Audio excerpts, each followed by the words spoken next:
Hey Texas Lexus friends, today we're going to talk about snorkels. I've been looking at snorkels for a while because I do like to cross water whenever I can get myself into it, as you've seen in my past videos. And also, I feel like a snorkel is the one thing that really makes a 100 series Land Cruiser Lexus LX 470 say, you know what, I'm freaking serious. I like to off-road.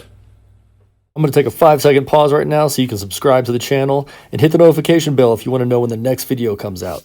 The only other thing I want to show you is to click that little caret right there below the video to look at the description. I put jump links in all my videos so you can get to the exact content you want to see first. If you want to watch the video all the way through, that's awesome too.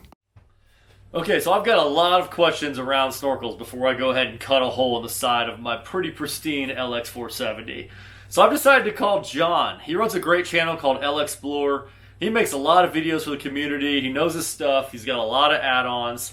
And, hell, I'm going to give him a call right now. John, what's up, man? It's Kerry from Texas Lexus. Hey, what's up, Kerry?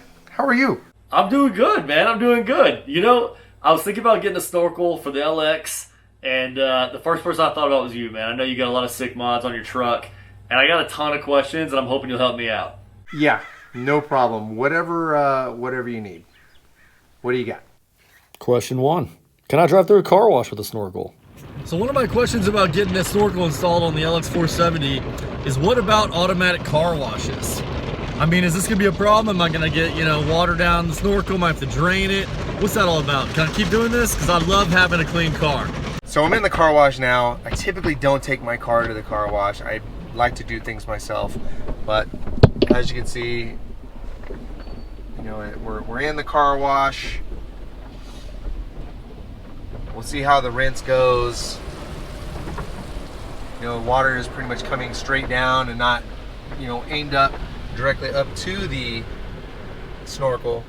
My only concern ever is that snorkel head would be pulled off of its spout.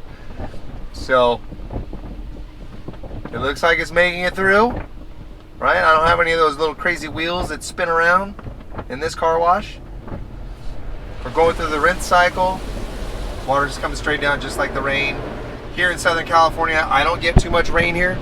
So when I check the air box, it's always dry. So I would say, yes, that snorkel, car wash proof or weather proof in Southern California. Question 2. Do snorkels produce a lot of wind noise? Okay, so let's talk wind noise. What is the wind noise like with a giant plastic snorkel attached to your LX 470? Is it bearable? Does it whistle? I do a lot of highway driving. I definitely don't want it to be super annoying. I would say, yeah, no. When I first installed the snorkel, I already had the roof rack on there, and I also had the 23.0 awning. So it's kind of hard to tell because I don't hear any unnecessary wind noise or any major wind noise right now. Question 3. Am I going to squeeze any MPGs? This one's always wishful thinking, but if you notice any difference at the pump, are you getting better miles per gallon, worse? Yeah, you're not going to see too much of a difference in fuel economy on a snorkel. Yeah, I mean, theoretically, it forces a lot of cold air in there, but it's a 100 series Land Cruiser. This thing's a pig. Question 4. What was installation like? Okay, my next question is, what does it feel like to cut a hole in a perfectly painted panel? Drilling that hole, and I wish I had the footage for it because my brother-in-law was sitting there and he's like, oh, all right, you got to make sure you put the drill bit in there and full speed ahead. And I'm like, I like to take things a little slow. But I took his advice. That's the best way to do it, is measure 500 times, cut once. Drilling that hole, yes, it was pretty difficult. However, if you look at it, I mean, I'm liking that. That looks good. I really like that.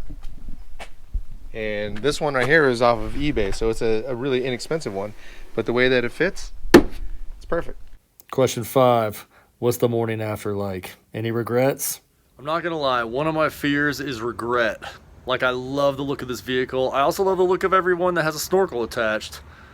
But I just get nervous when I start bolting on aftermarket parts that I'm gonna hate it. And unlike new tires or wheels or anything of that sort, a snorkel's for life. It's like a tattoo. You know, that's a great analogy. the snorkel is like a tattoo. It is for life. It's not like this bumper where I can go put it back to stock. It's there. It's a big giant hole. However, there is laser surgery, so you could just swap out this fender. I'm not going to do that. I really, truly, no regrets. You know, the only thing that I get, the only problems I get from it is that I live here in Southern California, so I really don't have any river crossings. But if I look at my air cleaner right now, or my air filter, it's clean. It's there are some bigger particles that are sitting on the bottom, which they're supposed to. So I truly believe that I get clean air or cleaner air from the top here, because the way that the air filter used to come, and you know where it used to draw the air from was from the inside of this fender. So you know what tires do on a dirt road, it kicks up all that dirt and dust. And the dust is heavy, so it's going to settle down lower. And then it's going to get pulled in from that intake into the air filter. And as you can see, I'm not sure with the lighting, but there is some larger debris that's in there. You got like a bee in there and some dust and dirt, some sand.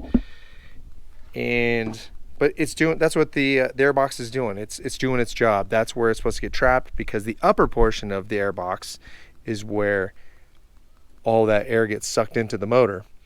So this air filter was changed back in June, and as you can see, I'm still seeing a bunch of sunlight and all the way through it. It's about time that I changed it. I've been on several off-road trips. There's the back side. You can see some larger debris that's inside between the pleats, but that's why I stick with paper filters. I think that it is definitely pulling in cooler air and cleaner air. And yeah, I'm happy with it. It's doing its job. Question 6. Can you even see around that thing? Okay, my next question is going to be, what is visibility like after putting a snorkel on? So visibility, it really isn't bad. I mean, these are big vehicles anyways. And you may even take a few extra precautions when you're driving, but it's the way that the snorkel head is. It's higher. Typically when you're looking for any type of obstructions, you're looking a little bit further down for kids riding bicycles or whatever. But I like to pride myself that I'm a safe driver, and so it doesn't affect me. Question 7. Is that thing a snorkel or a straw? Every once in a while it rains in Utah. It's really weird. I didn't even think about that. But what about rain? Is it going to be sucking in a bunch of water from rain? What's going to happen there? So living in Southern California, I really don't worry too much about rain. I mean, we might get rain maybe 10 days out of the year. And that's probably about an average. It's kind of like the car wash. The way that, rain kind of comes down, it really doesn't come, it comes down more, I guess, at an angle. It's not going to be coming up. If you look at the head of my snorkel, and there's other upgrades up there too, that you could have a canister instead of the scoop. But the way that the snorkel head is supposed to work is that it has larger channels on the side right there. So if water does come in, it's supposed to actually follow these channels out and down through the outside of the snorkel. Hey Carrie, thanks for having me. I really do appreciate it. You're doing great things for the YouTube community as well as the 100 series community. If you're ever out here in Southern California, hit me up. Let's go hit some trails. All right, John, thank you so much again for helping us out today. For those of you who are not subscribed to John's channel, please check it out. It's LXplore on YouTube, as you see the link right here. He's making videos for the community as well. And since this car, is so old and a lot of people have probably already gone past this and moved on to something else, I think it's really exciting to see somebody who's working to help the community as much as John is. So thanks again, man. All right, y'all, thanks again. Please hit the like button. Please subscribe. That's how YouTube knows how to help me get more views, which makes me keep making videos. I got some new stuff back here for Christmas. Big thanks to my uncle. Got a 30-foot Yankum rope, which I can't wait to pull somebody out. And I finally have a way to air up and air down on the trails. Stay tuned for more videos. Happy New Year, friends.